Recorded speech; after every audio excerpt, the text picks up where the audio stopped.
beruchte Paterskerk luisterde zondagmiddag naar een bijzonder concert. Een kwartet Weerter artiesten bracht op stijlvolle wijze een afwisselend repertoire.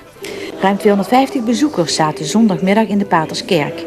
Een ambiance die zich uitstekend leent voor optredens en concerten. Omdat het publiek in een carré-vorm rond het podium zat, ontstond er een intieme sfeer. Met liederen van Willeke Alberti tot Toon Hermans en van André Bocelli tot Limburgse meezingers. Het publiek was enthousiast en zong waar mogelijk mee.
Summer